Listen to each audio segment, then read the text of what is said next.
Salut à toutes et à toutes, c'est le Doc News pour une nouvelle vidéo, j'espère que tout le monde va bien. Moi ça super, on commence déjà la matinée par un beau carnage. Déjà hier soir il y a eu des tentatives de sabotage sur le réseau SNCF. La SNCF a subi pendant la nuit de jeudi à vendredi une attaque massive d'ampleur pour paralyser son réseau de TGV selon le groupe. La circulation des TGV sur l'axe Atlantique Nord-Nord-Est sera très perturbée à quelques heures de la cérémonie d'ouverture des JO. Ah ouais, bah tiens. À l'heure actuelle où je suis en train de regarder tout ce qui passe sur Twitter et tout, la SNCF prévoit déjà plus de 800 000 personnes sans train ni rien.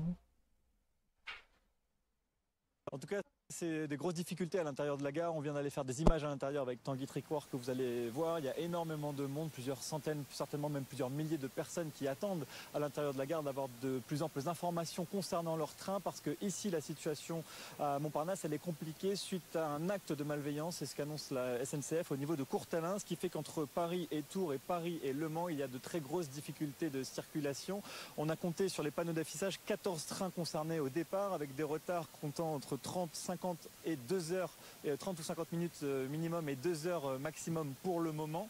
Et au train qui arrive, eh bien, il y a pour l'instant des trains concernés, il y en a 5 avec 1h10 à 2h50 de retard. Mais ça, c'est uniquement pour les trains qui ont du retard. Il y a également beaucoup de trains qui ont été annulés. Il y a des agents SNCF qui sont à l'intérieur pour tenter d'aider les clients et les aiguiller au maximum vers d'autres possibilités de transport. Mais ces difficultés, elles vont durer très longtemps parce que la SNCF, en tout cas dans cette gare ici à Montparnasse, annonce un retour à la normale seulement pour lundi prochain. Il y aura des difficultés donc tout le week-end liées à ces actes de malveillance. Et on l'a appris il y a quelques instants avec un communiqué de la SNCF. Il n'y a pas que cette gare qui est concernée. Il y a également la zone nord, la zone est, avec de nombreux retards suite à d'autres actes de malveillance.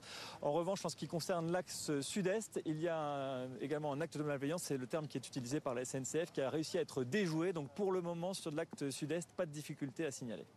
Ce qui est frappant ce matin, Antoine, c'est cette concomitance d'actes malveillants sur une grande partie du territoire. Évidemment, on s'interroge parce qu'il y a la cérémonie des JO tout à l'heure et on sait que la France pouvait être visée par des actes de malveillance et des tentatives de déstabilisation.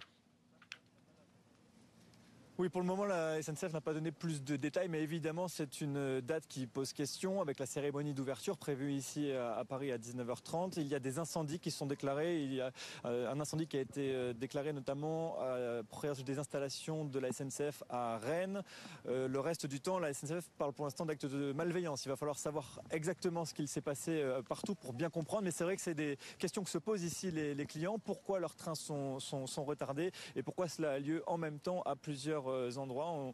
On n'a pas de réponse pour l'instant directe de la SNCF qui nous a d'ailleurs demandé de sortir de la gare parce qu'il n'était pas trop content qu'on aille faire des images de ces difficultés à l'intérieur ici à Gare Montparnasse. Mais oui, évidemment, beaucoup de personnes se posent des questions et évidemment avec le début des Jeux Olympiques, et bien voilà, on se pose des questions sur les raisons de ces actes malveillants ici dans la zone de Paris-Montparnasse, mais ce n'est pas la seule gare concernée, on le disait à l'instant.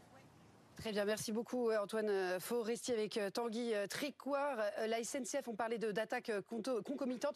La SNCF parle d'une attaque massive d'ampleur pour paralyser son réseau TGV. Je rappelle que les axes Atlantique Nord et Est seront très très perturbés à quelques heures de la... Ça commence bien, dis donc, pour un début de JO et tout le train-train. Pouf, manquerait plus que l'aviation se mette en grève aussi. Je sais pas, mais je sens que ce début de cérémonie d'ouverture va être ouf.